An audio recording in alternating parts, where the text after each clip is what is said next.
let me just give the introduction to you. So, good Sure. evening to all of you. On the behalf of Indian Geotechnical Society, Bangalore chapter, I welcome Dr. Danny Tami. Welcome you, sir. Thank And you. I also welcome all the participants who are joined in spite of this busy schedule, taking time off to attend this webinar. And welcome to all the participants. Indeed, it's a great pleasure and honor to have our speaker today, Dr. Danny Tami. Just a brief introduction about Dr. Danny. He has obtained his bachelor's in engineering and master's in engineering in civil and geotechnical engineering from Bandung Institute of Technology, Indonesia, and his PhD from Nanyang Technological University, Singapore. Dr. Tami started his career as a senior engineer at Fugro, Singapore, both in the offshore geotechnics division and the onshore group for nearly about 6 years from 2007. Later on, he joined Java Offshore, which is a group of Asian Geos Malaysia that is in Kuala Lumpur since 2013 as a head of geo consultancy unit, which was a newly established unit in geotechnical division. In his current role as the Vice President Geo Consulting of Java Offshore Group, Dr. Tami is determined in transforming the company to be a full service geoscience company as well as maintaining and improving the quality of service offered by the company. Dr. Danny Tami has extensive professional experience of nearly 25 years. I'm sure his webinar will share some of his experience and knowledge and will be useful to all the participants. With these brief introductions, I will hand over the floor to Dr. Danny Tami to present this webinar. Over to you, Dr. Danny. All right. Thank you, Dr. Partha, for the introduction. Okay. As well as for the organizing this what we call it webinar. This is my first webinar, but I've done a few before. But to this kind of big audience, this is for the first time, to be honest. And then I like to also extend my gratitude to Java Offshore, both management give me the permission to do this presentation, as well as from the colleague to review the slide. And also I need to acknowledge that some of this material that I'm going to present here is I obtained from a client, as well as from a previous company of this employer, a colleague, as well as from internet. Those that I know that I can put the source, those that I can't remember, leave it as it is. We take just a good will for the what are sharing knowledge. And of course, for all of you who participate tonight, for the timing given and then our attention, we can get something from all this, what do you call it, webinar. Okay, but a quick one about myself. The Partha already mentioned to I'm Indonesian. I moved to Singapore in 2000, and then since then I live in Singapore. I've done my first degree 1995 in ITB Bandung, followed by MSc. And then 2000, I moved to Singapore to pursue my PhD. Okay, over the 25 years of my experience, in the first 8 years, 1/3 is I spent it in campus, in university, both in ITB and in NTU.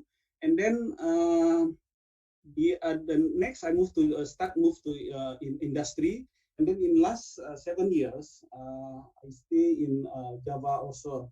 Back then was Asian Geos, and then my current role and responsibility is a VP of the Geo Consulting. Right, a little bit about the Java Offshore is Java Offshore Group is established in 2012. It started with 2010 by incorporation of PT Offshore Work Indonesia, and then later on joined by Asian Geos in 2017. So as a group, we have we run 7 dedicated vessels, geophysical, geotechnical, and geophysical vessels, and more than 200 skilled staff. Okay, so we have 2 offices in KL and in Jakarta, and as a group, Java Offshore have two entity here. So in Indonesia, we known as a PT Offshore Work Indonesia, and outside of Indonesia, we known as the Asian Geos, right? Okay. What we do basically, we have a three line of business. The first one we call it a geophysical survey operation, and then geotechnical survey operation. And then we have a third line, we call it a geoconsulting. Basically, geoconsulting is we don't want to be seen as a data gatherer or just collecting the data to the client from geophysics survey, but geotechnical survey. But we want to use the data and then do more for the client for their investment in data collection. And then within the geoconsulting itself, we have three units. We call it geodata. Geodata basically deal with the factual data gathered by the survey geophysics and survey geotechnique, and then geosolution. We leverage what investment by the client to provide or to give more to solve their problem, their solution within the geoscience field. And then the last one we have here is the third one is a geospatial. Basically, is the first geodata and geosolution. The outcome is a report or chart. And then, but we have also offer a client what we call it is a model and computer model so that it can be easily accessed, easily used. We use GIS. And then the third unit also serve as our data center. Okay, I think enough. So what we are going to talk tonight is we start with a survey design. Basically, is how to plan a survey, and then I believe since this is a geotech association, mostly a geotech background, but we are going to go through geophysical survey quickly, and then followed by the result of the geophysical survey. What we do with this, what we can get from this geophysical survey result, and then of course related to our topic tonight is the geohazard, and then we continue with the geotech operation, and then of course the geotechnical engineering related to geohazard on the drilling site. So from this webinar, we hope that we are understanding, we can see later on why we need both geophysical and geotechnical survey. And then, of course, to sharing the case study and what we feel that is useful and then very important that known by geotechnical engineers and society. Okay, let's go to the first part of the presentation, which is we call it a survey design. Okay, why we do the survey? Of course, first we need to know what to control the risk or the ground risk below this. Okay, unlike when we do build something on the land, we know that the land is how the land look like, how the land is the topography, is it a valley or is it a flat, is there any river? But offshore, we don't know everything underwater. So we need to know what is the risk, possible risk under this. That's why we need to do the survey first. And then secondly, of course, we want to obtain the parameters that are needed for design for the engineering method. What kind of risks that that may we have in the drilling site? One of the this is one of the I take this one from Rohani et al. Johan Rohani here is he present this kind of block model, and then which is highlight here or show what is a possible risk on the drilling site of the shallow water. Shallow water means 120 meters and below here, related to the jackup operation. So if you are, I suggest you to read this paper by them, and it's quite briefly elaborate and explain what kind of this. And then in this presentation, we are going to take a sample of this and then related to this hazard, and then we are going to discuss it whichever applicable here later on.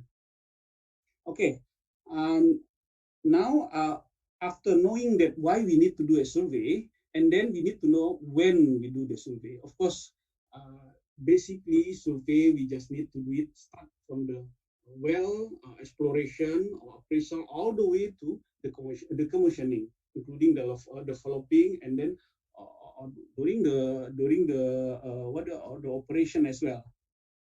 Okay, and then which factor that we need to consider when we are designing or selecting survey? First, of course, the objective of the survey itself. There are many objectives. It can be like a drilling, it can be a platform, it can be a pipeline, and then it will affect the type of survey and method that going to be used later on. Of course, the water depth is very important in offshore, and then it will determine what system or what method, what technique that we are going to use. Safety, of course, and then for the optimum one. And then whether the survey is a standalone or combination or combined between various types, can be geotech, geophysics, or met ocean. And then, of course, regulation, standard, and permit. On this fourth part, I will elaborate a bit here.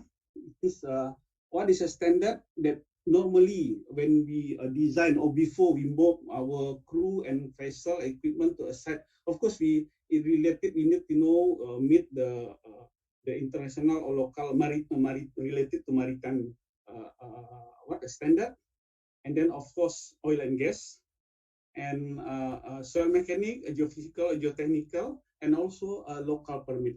This kind of standard is set specific.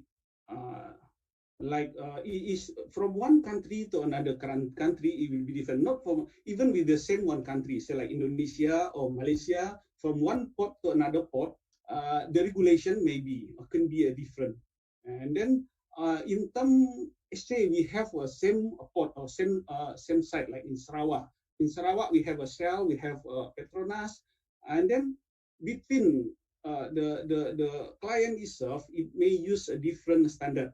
Like the BP used to like use BS standard, and the rest of the client or majority of the client use STM for their okay. That basically about the planning of the design, and then we will look more later on because okay.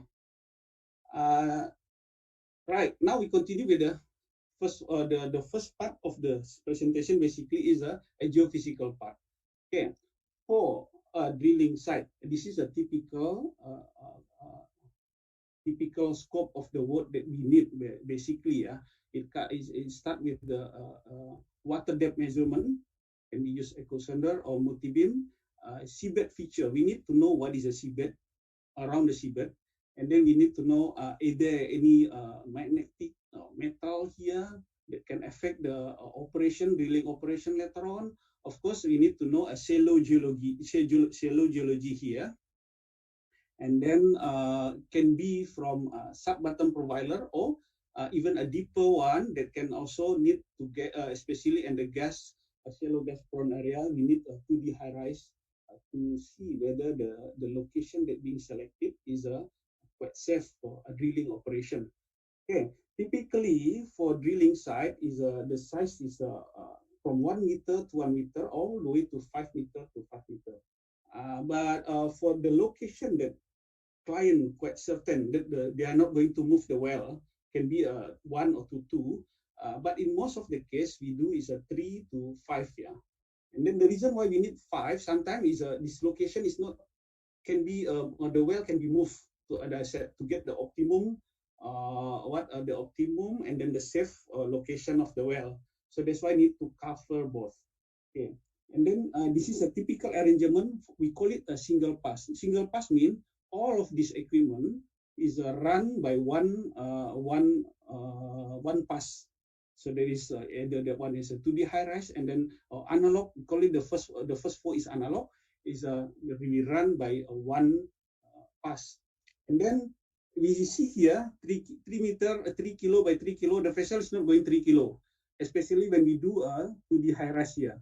At least this is 600 meter, and then 1 kilo before. So when we have a 3 kilo by 3 kilo, the vessel will move from here, and then they are going at least another 2 more kilo here and then return. And return mean here, and then by the time it reach this point, this one has to be straight. So 3 by 3, actually we run 5 by 5 or 6 by 6. So that's actually, I mean, in reality, I mean, in actual operation. Okay. This is a sample of the vessel, geophysical vessel. For geophysical vessel is quite straightforward. There is no a special design. As long as we have a good a space behind to put the equipment here, and then of course is a must have is a crane. Yeah, crane here is a because most of the equipment is a tow behind, and then it's good to have a frame, so easy for deploy and retrieve the equipment.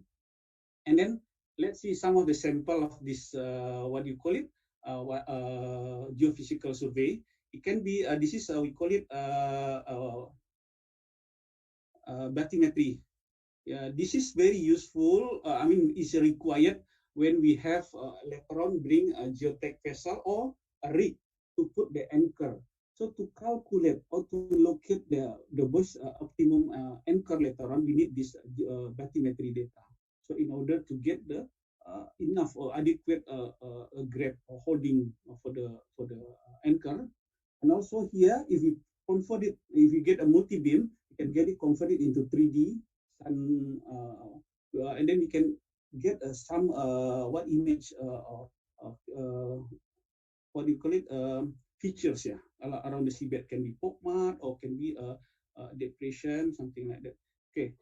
And then the other one that we run together is after we get this side scan sonar, this sonar system, and then we run it normally together with the magnetometer.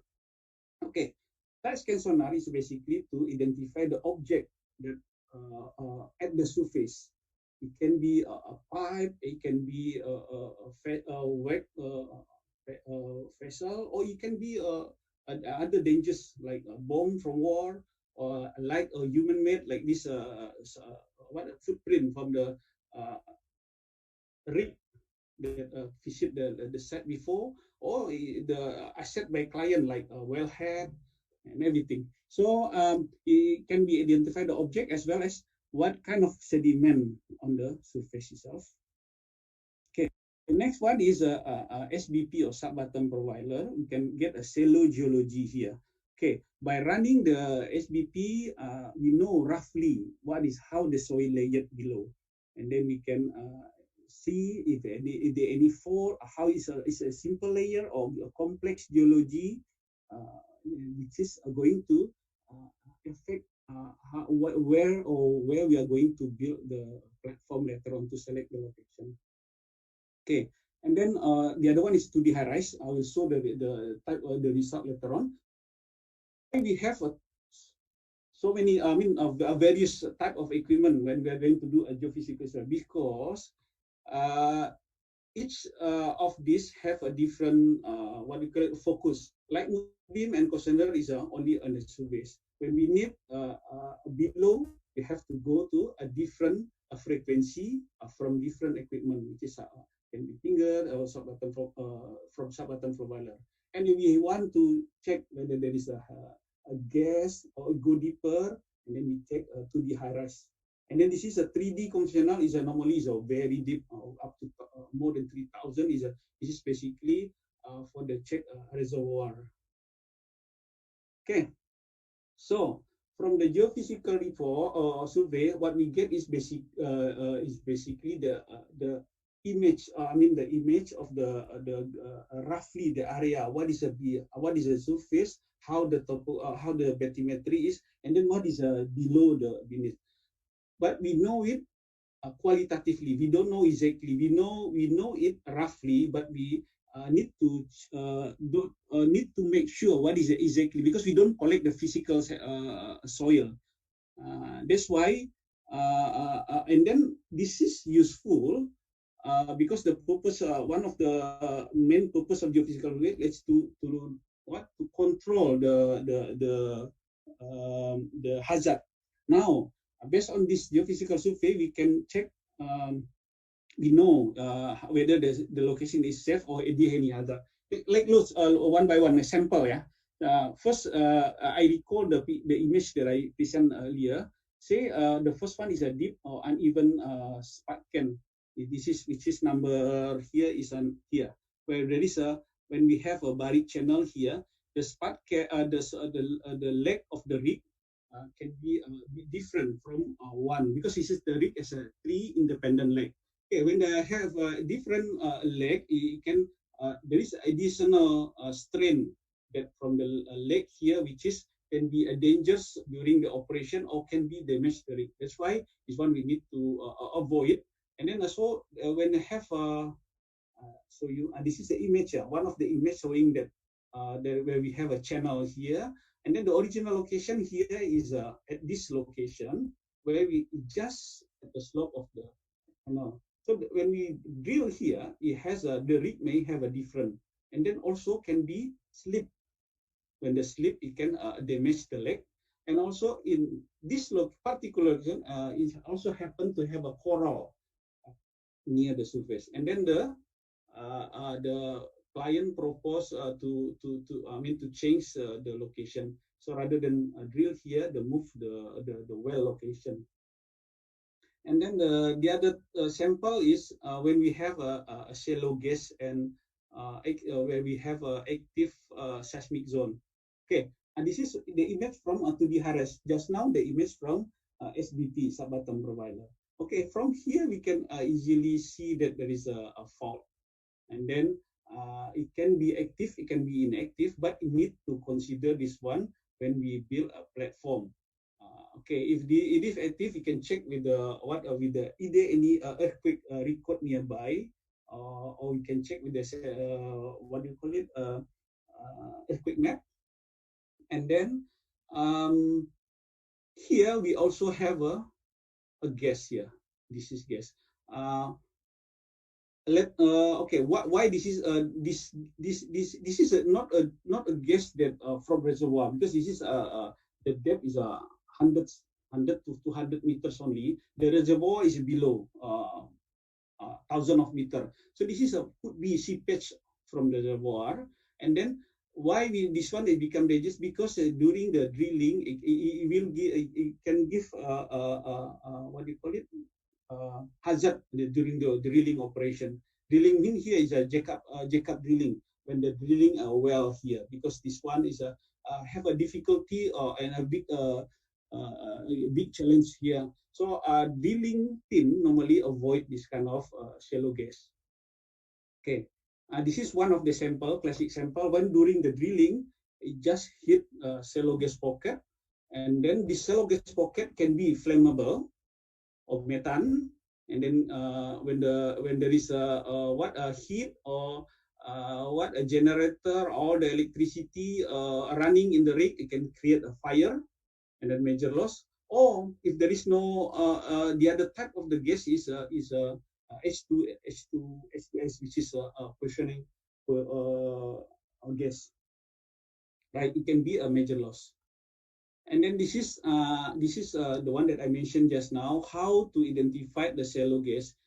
Geophysicists is very familiar with this. There are 5 or 6 criteria how to check whether that one is a gas or what do you call it? Can be a coral also, because both from organic material. It has a what do you call it? A bright spot or flat spot here, a reverse, a negative first, a reverse, black, red, black become when the gas become a black, red, reverse, acoustic masking, and then a pull down effect. Basically, the acoustic masking is the seismic wave that we send from our equipment, and then this one when they emit a water or gas, the speed is a slower compared than the rock or the soil. That's why it can have a kind of a pull down, because it looks deeper because of the speed of this seismic is slower in the water or in the gas. And then of course the loss of the frequency if the intensity is too much. Okay, let's see. The other one is, of course, the one is being notoriously picked up is a punch through when we have a strong layer within a soft layer. Okay, basically in this case, the J cup leg stopped here for a while because it's a strong layer, cannot penetrate. But during the operation, it can just suddenly plunge, making it create a rapid penetration. When it's a rapid penetration here, there is the leg can easily damage or loss a rig. I think I have one idea. See, this is the image. The loss of rig because of the punch through during the preloading. Okay, I think it's still in time. Okay. Next is we right. What we have. That's the first part, geophysics, and then the result of geophysics, we get the geohazard mapping, and then from this geohazard mapping, client, in this case is an oil company, will decide, oh, this is my proposed well, and then it's quite safe to do drilling there. Or the other way is it's not safe to do here. They need to move it. Ideally, the well is vertical to the reservoir because that's the cheapest and then the most optimum one. But in some case, when they are not to, it's not possible to do it due to or the risk is just too high. They move the well to side or so they can have a what I call it a directional drilling. Of course, there is an implication, cost implication for the drilling, but it can as long as it can be done by safe, why not? So basically, from the hazard assessment, we select the location, the optimum, the best location where the drilling operation can be done later on. Once we know this location, and then we bring the geotech vessel to do the investigation. Okay, now we continue. Okay, we recall why we do survey because after we know the risk and then we try to avoid the risk, and then secondly we need to know the parameters. What is the parameter of the soil to do in order to be the engineering? Okay, what kind of the parameters? Of course, is a classification. Classification can be sand, clay, and then of course the next parameter is index properties. Index properties can be unit weight, can be water content, and then the ultimate one is of course the shear strength. Under shear strength for the undrained shear strength for clay, and then friction angle or relative density for the sand material, for the granular material. Okay, how do we get this parameter? Okay, in offshore we have two methods. The first one we call it a seabed based method. Seabed based basically like what we did, when we are doing soil investigation on land, where we put all the equipment into the seabed and then we operate it from a vessel. It can be using hydraulic, vehicle, and everything. Okay. This one has a very advantage or because it's quick that we can just deploy it and then run it. But of course this is high limitation of typically is a what do you call it, a shallow depth can be penetrate. Okay, and then if you want to go more deep or there is a hard layer, the second method we call it a downhole method, where the equipment the drilling is we perform from the vessel, but in this case, of course, we need what do you call it, seabed. We call it a seabed frame to hold the pipe, and then of course here there is the derrick here is need to be flexible, can move. Maybe this is a sample of this. The way that the mention that I moved just now is this is the derrick. This is basically the same with the derrick on the what do you call it, on the J cup, but in mini size. Because for the geotech operation, we need only 150 to 200 meter, maximum is 250. Okay, it's not, we don't need as big as rig where it can goes all the way to 4,000, 5,000 meter below the seabed. Okay, it's a mini derrick of the rig, and then this is a top drive, and then this is the one that the seabed frame that I mentioned just now is to hold the pipe, And then the other thing that we need for the geotech vessel is, of course, is we call it a motion compensator. Here, unlike in the rig is a station. The platform is not moved up and down, but is on the vessel. It depends on the water tide or wave or current. So the vessel can be moved up and down. That's why we need this compensator. So basically, when the vessel move up, the drill part is not also move. It's not pull. So it's hold steadily. Okay, so this is typical. This is just a nice in the. This is all the equipment that we have in Java Elitia here. And then this is another vessel. We have a bigger rig here, but also a same arrangement here. Okay. In addition of this, okay, right. We continue. Just now we talk about how we get the sample. Now, which vessel to be used? Okay, this vessel, there are many types of vessel, from the small one to the big one, and then it's purely, it's really depend on the water depth where we are going to use to take the sample basically. Okay, for the near shore or for the shallow river bank, we use you can use LCT because this is a flat here, so it can it's a very have a very shallow draft, so you can go LCT for this kind of area. But when you go deeper, say more than 10 meter, 12 meter, we have to go to 4 mooring vessel here because we need a stability. Here we need a deep, big draft here, at least 4 meter, 5 meter. If we use the LCT, we can have a 2 seki, 2 seki because of a flat. And especially when you go to the deeper water, more than 20 meter. Okay.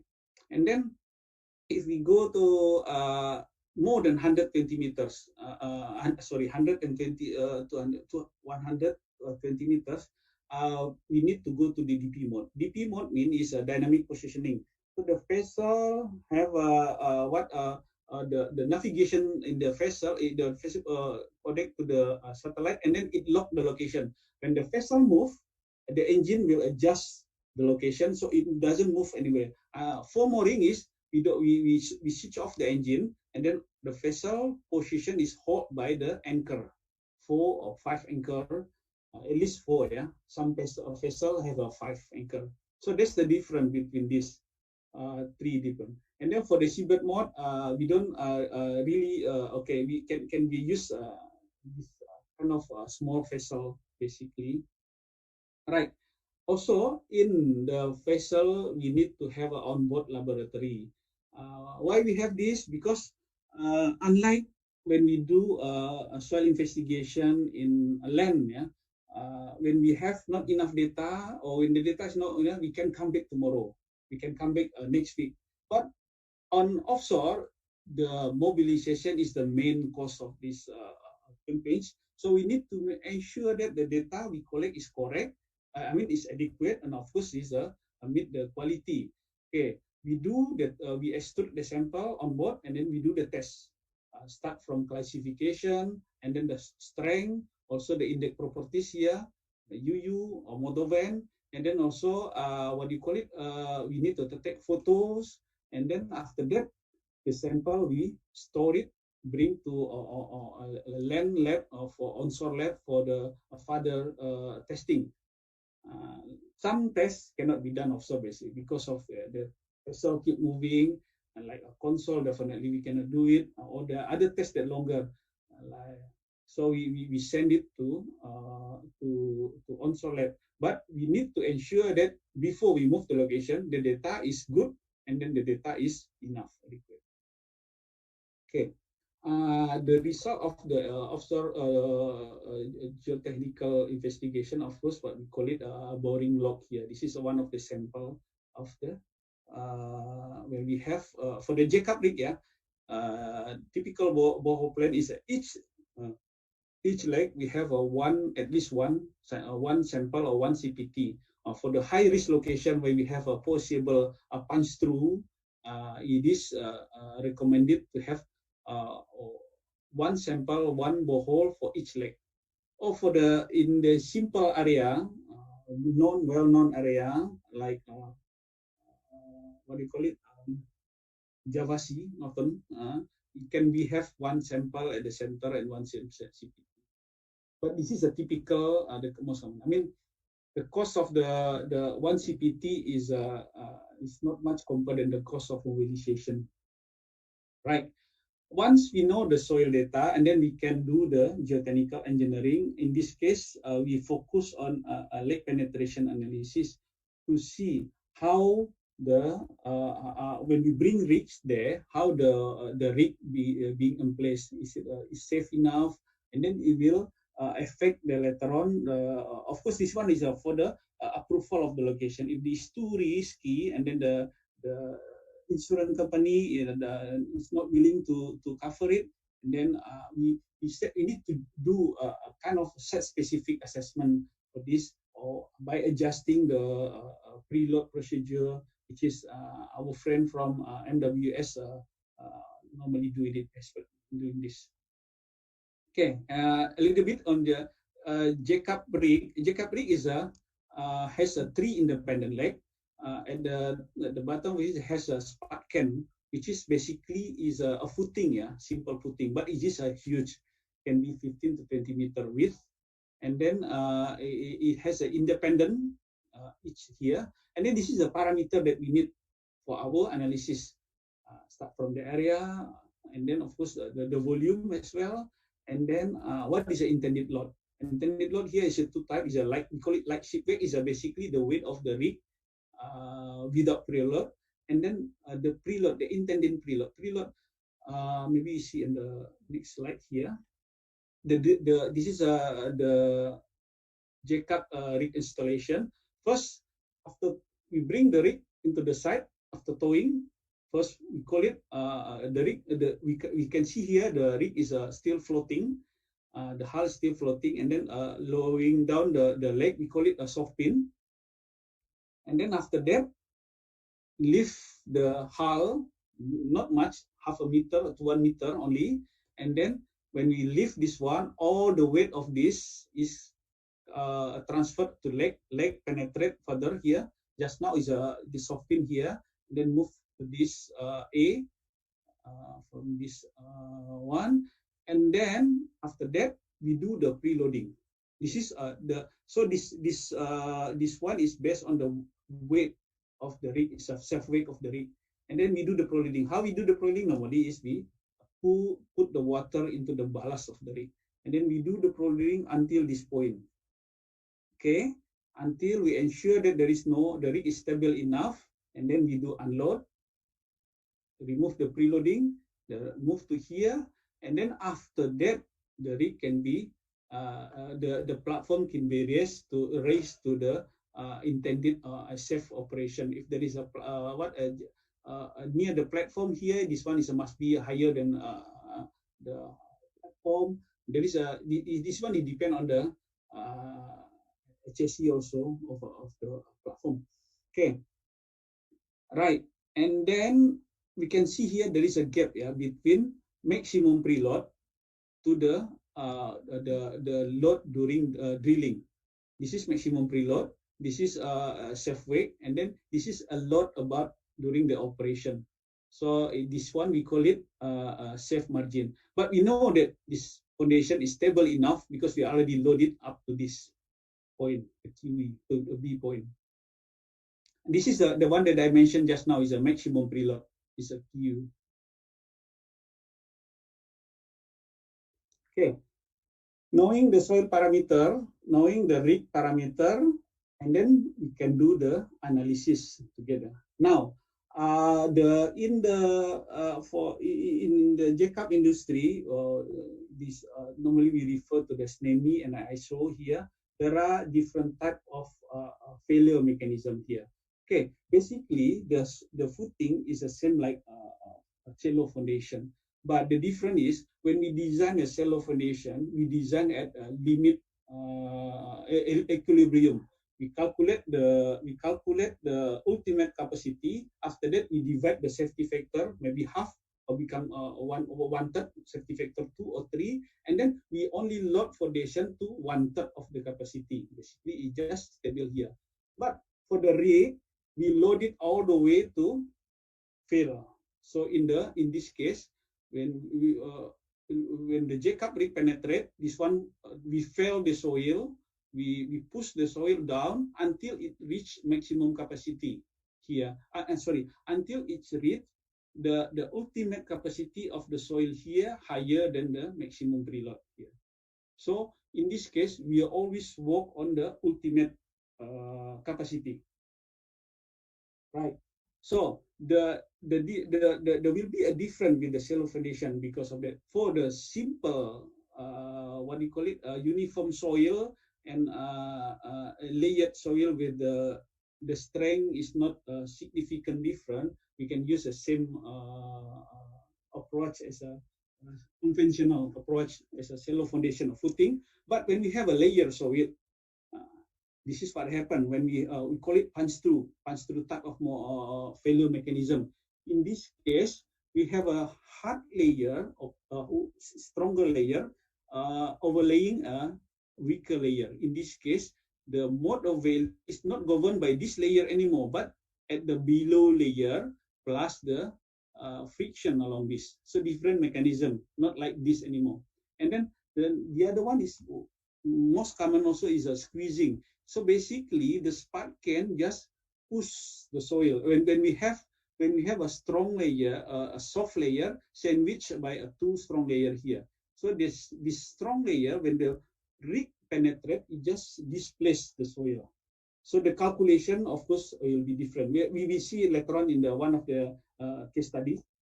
And then, of course, the combination of this mode of failure. Okay, a quick one.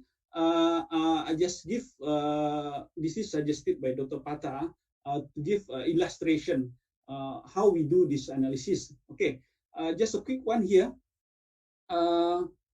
When this is the start of the preloading, yeah, we have a case where we have a uniform clay layer here, a sand and clay layer. And this is what happened when the rig being in place penetrate. This is the first at this depth, the location we calculate using a general shear failure. And then when the rig go deeper, still general shear failure, GSE.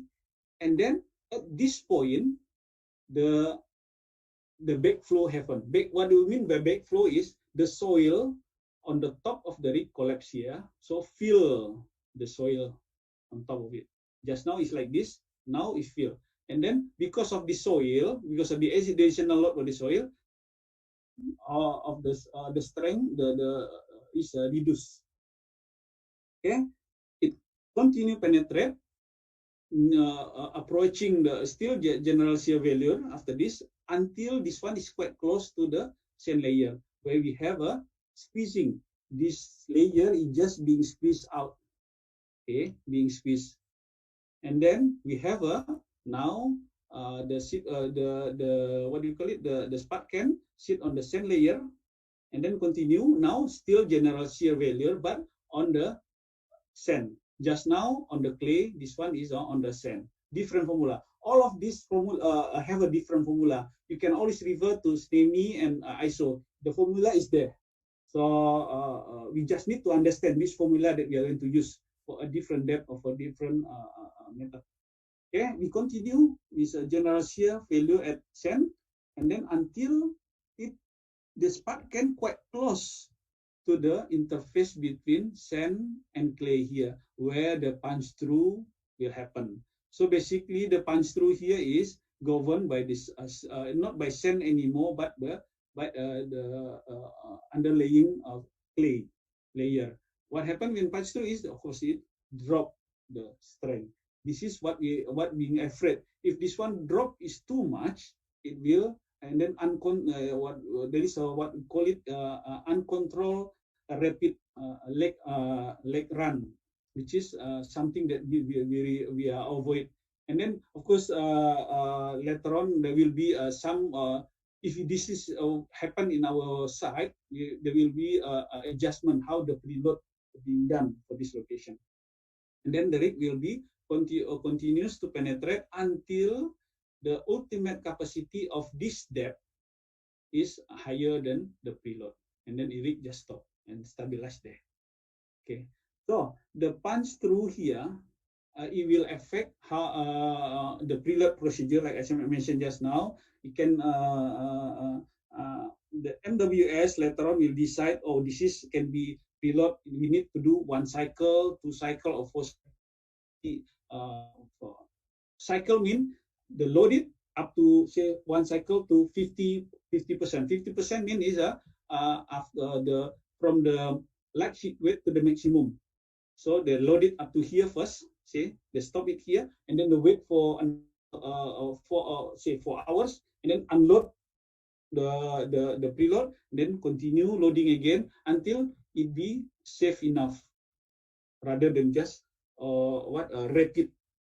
So of course it will affect the time to do the preload or the rig emplacement. If the straightforward location can be done by 6 to 12 hours, but a very complex location can be days, 3 or 4 days. Yeah. And then still, after 3 and 4 days, we cannot reach the maximum preload. This is something that everybody want to avoid that situation. Okay, until it penetrate to the. Okay, why we worry about the punch through? Of course, the consequence cost is tremendous. Can be easily 1 million to 10 million per failure. This is based on the previous record. And then, of course, a delay and reputation of the oil company client. Okay, now let's see case by case of the geotech. The first one I hear is what we have here is the punch through happen because of the selection of design parameter. What happened here is the design parameter selected for lake penetration analysis is following the design line for the pile, which is for the pile. Of course, we can take a general, because for the pile, what we want to know is the average. I mean, because the friction, the unit friction of the location. When the engineer do the lake penetration analysis using this line, the straight line here, what happened is the spark can is just steadily stabilized to reach the maximum depth here. But we see here that there is a up and down strength here, especially shown by the by CPT data here. And then when we need to consider it, this one, because this is actual case. And then what happened is, yes, the rig is just following this strength. So it's not stabilized. At maximum preload here, the punch through happen, occur here, and then leg run. And then in this location, what we learn is, of course, as much as we want to simplify the data, yeah, because as an engineer, it's not good also to have every meter have a layer, but fail to see or to understand the detail of the strain here can be a fatal catastrophic here. Can punch through failure. Okay. The second case here I would have is when the rig is approaching a revisit. We call it revisit. This is a platform or platform. The rig has come here before. This is a contour, a bathymetric contour. You can see there is a crater here because of the rig. And then the new rig, it just happened not this. It cannot be the ideal one is if the same rig can go here and then fit with this one. Sometimes it cannot be done because the well is full here, so the rig need to be shift in order to get the targeted well here, or the rig is not the same with the previous one. The previous one is a normal, or the contract is win by another rig. So there will be a different all the new spark cannot go into the footprint. So what happened here is, if the half of the rig, part portion of the rig stay on the Phrygian soil, which is stronger, and then half goes to the footprint, which is basically is a hole that created by previous emplacement and then filled by the mud or by new deposit, which is much softer than the existing one. So in this case, the leg can easily slip into the what do you call it, the crater. When it's happened, he will and then can easily damage the leg of the rig. So in addition of this footprint, normally when we revisit to the platform, we also have a nearby structure here that we need to consider, because this one is the spot can be 15 or 20 meter width, and then it move, it penetrate below, and then it can, if this one is too close, any movement on the clamp on the pipeline can crack the pipeline. This one you need to be considered also. Also for the pile foundation of the platform, because of this spot can displace the soil that's huge, and there will be additional lateral bending here on the platform, which is we need to consider as well. Okay. One thing that we need to do, okay, unlike the previous one, the normal leg penetration analysis is basically is a 1D, because the load is one direction, the axial only, and then the soil within the spot can be homogeneous. So we can move, we can do it we can do it approach using a one-dimensional analysis, vertical only. But in this case, when we have a crater, we have a footprint and nearby, and then other structures, it's not 1D anymore, it's not 3D, and then we just have to check it with the 3D modeling here. We can, there are many, but one of them is Plaxis. Okay, but we need to know, to understand that Plaxis and some others, majority of the finite element has a limitation. Most of this software, finite element is a small strain model, so it cannot in the Spatcan movement is a large displacement. So there are techniques to modify it, and then if this technique is not workable, of course we need to go to the full finite element, or you call it a Euralian, which is can model a large strain by adjusting the mesh. I think at the current stage, we are happy enough with this small strain with the techniques. We call it a wish in place technique, and then research in the US showing that this one is the result is quite close to the what do you call it, centrifuge. Right. So another I think this is the last case I would share here is the false alarm due to the different selection of the method. What we have here is a layering, soil layering, or we have a sand, clay, sand, clay layer here. When we do a normal analysis, what we have is something like this. So when we have a sand, this is what we get, and then punch through, drop here, and then we have another sand here, and drop again here. And then we end up by 20 to 36, very deep, which is, based on the calculation, yes, how it is. But if you look deeper, this is a situation where we have sand, and then clay below here. This thickness is around 5 meters. And then the Spatcan that we have is 20 meters or 17 meters here. So this is less than 1/3.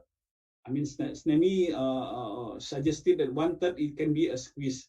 So what happened is, this when we put the Spatcan below above this sand layer and this layer just displace this one, squeeze this layer out, and then what we have is something like this sand layer, a thicker sand layer here, because this sand layer move down, this one is squeezed out, this one move down, and we have a thicker sand layer, and then we get this curve, the green one instead of the gray one. So using the gray one, it will stop here. It don't go deep here. Yes, it looks funny because we are asking by the client at the time, your curve is wrong. Why is wrong? Because how come the peak on the sand layer, on the clay layer here, on the soft, it's not on the sand. Something wrong with the curve. Then after we explain that this is a different mechanism, because what happened here is this two sand layer is combined become one, and that's why it stopped at that particular new sand layer. And then yes, after they bring rig there, and then the actual penetration is just 85. It's just within our prediction, 8.2 and 8.5. This is in offshore Sarawak, by the way. I think, okay, this is what I want to share to you tonight. Okay, we learn about how we do survey, all the way to the what is a hazard. Okay, I mean, okay, to summarize what we have talked today, first part is on the survey. So basically, for the rig entry side, we need to do a geophysics survey to collect data qualitatively. The scope can be analog and 2D high-rise, and then the purpose is to get the geohazard map. Using this geohazard map, we check the well location is safe enough to drill, optimum enough to drill, and then after we finalize the location, and then we bring the geotech vessel. The geotech, the purpose is to collect data quantitatively to obtain the soil parameters. We know the soil layering from geophysics, but we don't know how strong is it. We know what kind of type, indication of type. That one is a granular or cohesive, but what is the strength? We don't know. That's why we need to do the geotech. And then after that, what is a scope?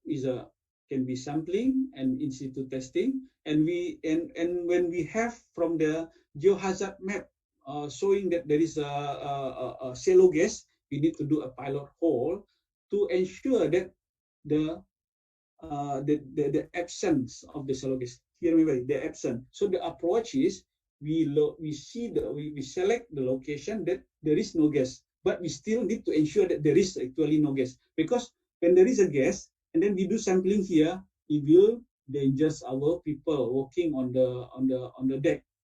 It can be a burst. It can the tools can be a fly, or the gas can create a fire or a poison. And then what we have here is a boring log, and then we do the analysis to get the leg penetration curve. Using the leg penetration curve, the client will bring it to rig, and then rig will check, oh, this is a safe location. So basically for the location approval. Okay, that's the first one. Okay, in general, from the survey, that what we can say, but of course, from the case study we present just now, this is there are many points that we can see, but I want to highlight 4 points here. Is the first, why we need both geophysical and geotechnical. Basically, geophysical, we get overall pictures, but we don't know the how strong is it, and then we need a geotechnical. Geotechnical also alone is also not safe, because yes, what we collect at geotechnical is a Spartan location, but surrounding it, whether there is a channel, or how the what is is there any what do you call it, coral nearby. So a combination of geophysical and geotechnic need to be done for the drilling site. And then, as much as we want to simplify the data, but failure to see or to understand the details on the leg, on the strength, it can be fatal, like a punch through. So always be careful when you have, can you see a hard layer, thin hard layer on the soft deposit. This is normally will create a leg run. Because of this hard layer, that's why personally I like to have a CPT and each leg. So using a CPT, we have a continuous profile, and then we know that this kind of, where possible, it could have a leg run because of this hard layer within a soft deposit. Okay, be careful also on the selection of the method. yes, we understand. We can go detail on the selection of the parameter, but the method also main. We see the third case using a different method and can have a different leg penetration curve. Okay, and then of course one thing that I want to highlight here is appreciation that geophysical and geotechnical survey are not as seen as important by client or by others because the value is much low compared to AEPC. I think that's all for the tonight. I give floor back to Dr. Partha. Yeah, thank you, Dr. Dani, for a very illustrative presentation. Uh, Probably you can unshare the screen, Dani. Now we will Sorry. try to. Can you unshare the screen? Take out Yeah. your PPT. Stop sharing, yeah. Yeah, stop sharing. Okay. Okay. There are a few questions on the Q&A. I try to read those questions. Probably you can answer those questions. Yes, hopefully. And to all the participants, we will share the Google link form, Google link. If you can kindly copy that, you can fill up your details. Probably you will get the PPT copy through the emails. So please kindly copy the Google form that is posted on the chat now and try to fill up your contact details. You will get the PPTs. So let me just go through some few questions on the chat, Danny, so you can try to answer them. Yeah. So the first question is, what is the depth up to which your sub-bottom profiler data is required during the geophysical survey? Sorry again. Come again, please. What is the depth of sub-bottom profiler data that is required for the assessment of geohazard during the jackup emplacement? It varies. Sub-bottom profiler can go as deep as 100 meters when we have a uniform soft soil. But when we have a coral or hard layer near the survey, it can stop the penetration. But in general, is good enough up to 50 meter, I would say. Okay. Where the spot can unlikely go that deep, yeah. So within the spot can penetration. Right. So what is the spacing of survey lines during a 3 kilometer by 3 kilometer survey? You show that. Yes. Is it we use 100, and then the other one is can be 400 or 500. But you need one shallow grid. Okay. So the other question we have is whether magnetometer will be okay or 3-axis magnetogradiometer is required. So I'm not sure about this unusual practice is the magnetometer. Right? Magnetometer is basically when we run it, they will highlight or spot what object that has a metal content. So in this case, if you have a wellhead or the location, a pipeline, or some even like I said, wake, vessel wake, or even bomb, we can see it metal related, but it's not. We cannot get it clearly for cable. Cable we have a difficulty to get it, but we can get it from we call it the side scan sonar. On the radio, I'm not too sure, yeah, because for the along the way I never run a radio basically. Maybe from the participant could be can help to answer as well because it's the first time for me. We can leave it one first. Go to the next one, sir. How do you evaluate the seismic parameter for carrying out the seismic analysis for geophysical survey? Probably the velocity, the sound velocity. So it may be around 1600 meter per second that is to be evaluated or fixed for carrying out the geophysical survey. So I think that's the question. So what is the question? The velocity for the geophysical survey. Oh, that one, the velocity. I I cannot. I need to check with my colleague from geophysics. Later on, I can get back, but I Don't cannot worry. get a So spot answer here. probably approximately it'll be around 1600 meter per second. 1600. Oh yeah, yeah, yeah. You know better. Yes. So in order to do the probabilistic seismic hazard assessment for site-specific seismic analysis, do we need to do any specific geotechnical investigations? Uh, that's for the PSHA studies. Oh right. Okay. For PHSA, oh I mean that one is I mean a survey velocity. Yeah. Okay. Survey velocity, yes, but we cannot get from seismic. We just have it to run either that one is a seismic cone or a PS logging to get this shear wave. We cannot get the shear wave velocity from sub-bottom leveler or no, the geotech investigations. No? If you have a CPT data, so probably you can interpret the shear wave velocity. Yes, there is a correlation between CPT and shear wave velocity, or even from the shear strength to the shear wave velocity. Right. But normally for the earthquake-prone area, client are willing to pay to get this what the actual shear wave velocity profile. Right. The next question we have is how do we consider the effect of SPUTCAN on the PSI input? That's for your PY, the interaction of SPUTCANs for the PY, right.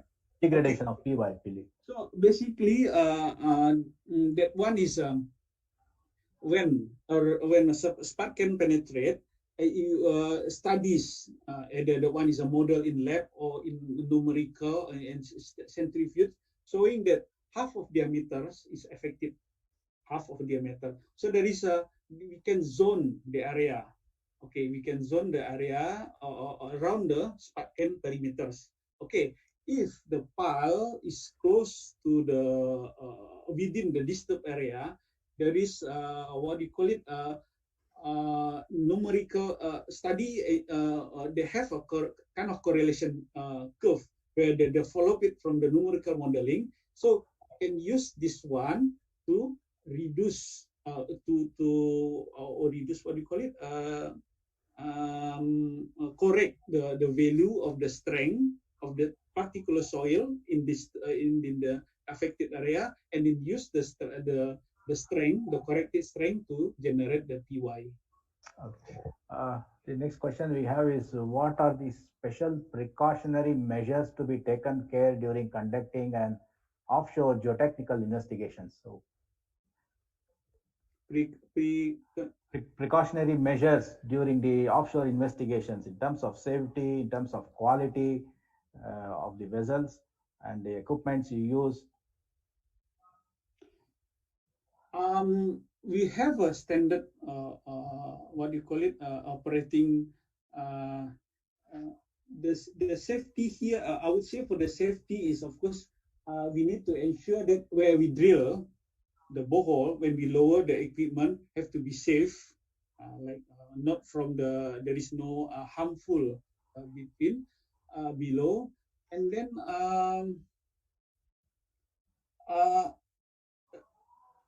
typical or normal safety that applicable for other operation and the rig, we mostly we adopt to it.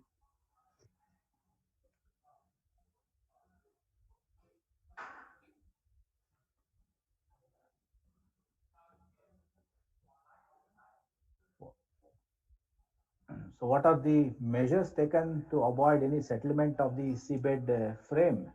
Probably it is much heavier than the strength of the soil. Okay. What we normally do is the first sample is very critical. Okay. So when we know that top layer is very soft, we always maintain that the seabed frame wire in tension. But after it reach the deeper layer where we need what do you call it, reaction from the seabed frame, we measure how much is settled, and then we do a correction later on. Yeah. But of course, when we have a very soft, we need to what we can we do CPT first before we go in the sample. What we have is we know that from the echo sender, the water depth, and then 1 meter below, we just push the CPT out, and then we lower the seabed frame to push the CPT to get the top 1 meter very soft data. Yeah. So can you give some reference to interpret CPT graph sheets? Usually the Robertson Canadian Geotechnical 1990 paper that is still a global. Is there any other interpretation charts Oh that yeah, you are there are using? many from Maine. From there are many. I think we have four or five that are in use at the moment. We can say later on. I can send it to you. Yeah, yeah. Okay. And then you can. So is there any softwares to analyze this leg penetration analysis and present the curve? Commercially available software? I'm not sure any, because I recall one last time. But that one they don't sell it.